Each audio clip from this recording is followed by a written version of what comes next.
bless you. Welcome to the Growth Show. This is Pastor here. I'm excited to bring you this special edition on the 50 definitions of marriage. This show, we're going to tackle the fourth definition of marriage. I hope you are learning a thing or two. Now, before I speak about the fourth definition of marriage, I'll be back to talk about the empty weight of marriage. The empty weight of marriage. All right. So stay tuned. This is the Growth Show.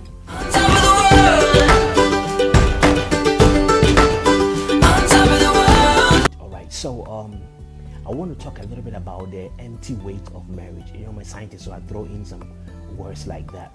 The first I want you to understand is that when we talk about the empty weight of marriage, we're talking about the fact that marriage itself has a weight to it. Even before the two people come inside, the whole structure called marriage, it has a weight to it. You understand that? And sometimes, if you forget that, you might think your partner is worse than they are, because you are looking at your partner through the filter of marriage, and marriage introduces a weight to it. There's a lot of expectations that marriage itself demands on people, and that expectation, it doesn't demand on somebody outside the marriage. That's why sometimes people outside your marriage, they see that your partner is better, but you don't see it because you are looking at your partner through the lens of marriage. You understand? And it has a weight on its own. So if you add that to the weight and the character of the person, then you think they are worse than they are. You understand that? So I said that because we're going to talk about the fourth definition, which is important that you understand that, so you begin to kind of give a little wiggle room for each other, because marriage has a weight already. It's called the empty weight of the marriage. Before the two people come together, that whole institution has a weight to it, and it will demand certain things that it's not easy for people to give. For example, if you look at somebody who's very pretty for the first time, it does something to you, but the same pretty face over and over again, it becomes normal to you. You understand that? And these are all parts of the weight of marriage that makes things that are awesome look like normal. Do you understand that? And that is just light example. On the heavy side, we're talking about the ability to really hold your end of this whole institution and keep giving on daily basis and keep committing on daily basis and making sure this thing called marriage is working on daily basis. You understand? And so that, I want you to hear that before we go into the topic of the fourth definition of marriage. All right, so let's talk about it on the other side.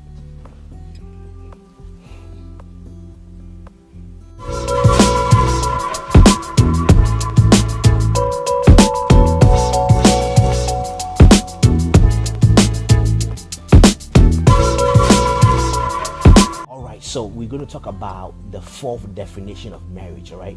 So marriage is like a Christmas gift. You don't know what you are getting until you open up the gift on Christmas morning. All right, let me say again, marriage is like a Christmas gift. You don't know what you are getting until you open up the gift on Christmas morning. Then you discover what you are getting. Now here is the reality. You don't know who you are married to until you are married to them. Let me say it again. You don't know who you are married to until you are married to them. That is when you begin to discover who they really are. The institution of marriage is so unique that nothing mimics marriage. The right kind of environment that is called marriage, there isn't anything like that you can compare. Dating is not marriage. Whatever you call it, even cohabiting is not marriage. You understand? So marriage is so unique that nothing is like marriage. So because of that, the way the person will behave in marriage, you cannot tell until you put him in the marriage itself. There's no marriage school. There's no marriage simulation. Not at all.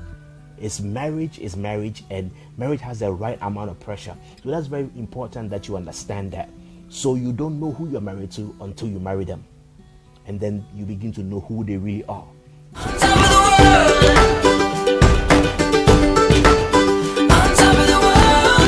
When you discover that the person you thought you married is not the person now you are living with, I want you to remember the empty weight of marriage and this other point I'm giving you. Right now, here's the point.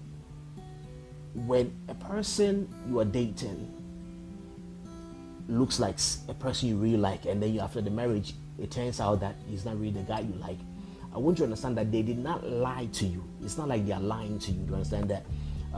Because they didn't even know how they will behave in marriage either. So whatever you are looking at, it is just an individual who is thrown to something he has not done before, and the reality of it is called the wear and tear of marriage. Is kind of having a toll on the person. I'm not making an excuse for people's bad behavior, but I want you to understand that, for example, men that end up cheating on their wife, if you interview them before their marriage, they will say, I will never cheat on my wife. Women that end up disrespecting their husbands, if you interview them before the marriage, they will say, I will never disrespect my partner. Because the whole thing is that when the marriage has not started, you wouldn't know. So I want you to understand that when people are falling apart right before your eyes, it is primarily because they didn't even know that marriage was that difficult. They didn't even know that marriage was that challenging. Do you understand that? So understand that they didn't lie to you. It's not like they were hiding their bad character and now they are showing it. Not at all. They didn't even know they had those characters in them. They didn't even know. So the whole thing is that you have to give everybody a lot of grace period, because they are figuring this thing out themselves. You understand? Some people will be surprised that I never knew I could get tired of a beautiful lady. You understand? The people say, I never knew that, so pretty much all the things that people begin to do in marriage that shows that they are not doing well, it's a sign that they are also getting aware of the fact that they are that weak, they are that inconsistent, they are that lazy, they are that, and the truth of the matter, marriage requires consistency. And if your personality is such that you get bored with things easily, then it is a challenge. You understand that? So I want you to understand that people are not lying to you when you discover their true nature. You have to help them navigate through the thing called marriage, because they didn't know they were that unfaithful. They didn't know they were that lazy. They didn't know that things annoyed them that fast. They didn't know that they were that demanding. They didn't know that they were that selfish. You understand that? Marriage is a perfect institution that can push the right buttons and bring the beast out of everybody. PhD people even fight like kids in marriage. So I want you to understand that the institution of marriage is a perfect machine that can really bring out every bad thing out of a person, and it can also bring good things out of a person. So I want you to understand that whenever you are in conflict, remember that there's an empty weight of marriage, and also the person is also going through self-discovery whilst they are getting married to you, so that you begin to appreciate that. So learn to give each other the room enough to do it right, and encourage one another to do it right, because some people get mad at themselves when they suck at marriage, and they get mad at themselves and they become angry because they suck at this thing called marriage, and because of that they take their frustration on you, and so it is a whole issue of they don't know what they're doing. That's why they are always mad, and that is how they kind of use as a defensive mechanism. You understand that? So remember that.